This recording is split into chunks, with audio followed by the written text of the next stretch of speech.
dugaan penganiayaan terhadap anak di bawah umur berinisial MF 15 tahun di Kabupaten Goa oleh Oknum Polairut, Bribka M terus didalami Polda Sulsel. Kabar terbaru penanganan kasus itu, Bribka M juga rupanya melaporkan MF atas dugaan penganiayaan.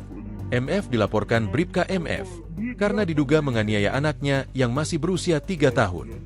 Selain melaporkan Bribka M ke Propam, ayah MF, Sitarman, rupanya juga melapor ke Direktorat Reserse Kriminal Umum, Ditkrimum, Polda Sulsel. Laporan itu terkait dugaan tindak pidana penganiayaan yang dituduhkan ke Bribka M. Didik pun menegaskan, jajaran Propam Polda Sulsel akan bekerja cepat mengusut tuntas kasus itu. Laporan dugaan penganiayaan anak di bawah umur itu oleh Oknum Polairut berinisial Bribka M kini bergulir di bidang profesi dan pengamanan atau Propam Polda Sulsel. Kabid Propam Polda Sulsel, Kombes Pol Zulham mengaku jajarannya sementara menangani laporan tersebut.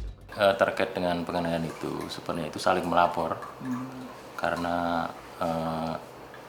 Bribka M ini menduga bahwa anaknya juga dianiaya oleh korban itu. Jadi sekarang dua-duanya melapor, yang Bribka M ini melapor ke Polres Goa, kemudian sementara yang korban ini juga melapor ke Polda atas dugaan penganiayaan yang dilakukan oleh Bribka M ini.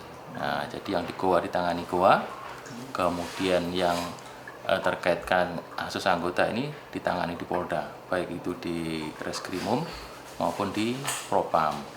Nah, kemarin Propam sudah saya konfirmasi bahwa Propam juga akan jemput bola, bahwa Propam akan langsung ke tempat korban sana untuk meminta keterangan, baik keterangan yang korban maupun saksi yang lainnya untuk mempercepat. Sementara yang pidana di Krimum sini juga sudah dijadwalkan untuk dilakukan pemanggilan. Kemudian di Goa juga masih dalam proses pemeriksaan di Polres Goa. Download Tribun X sekarang, menghadirkan lokal menjadi Indonesia.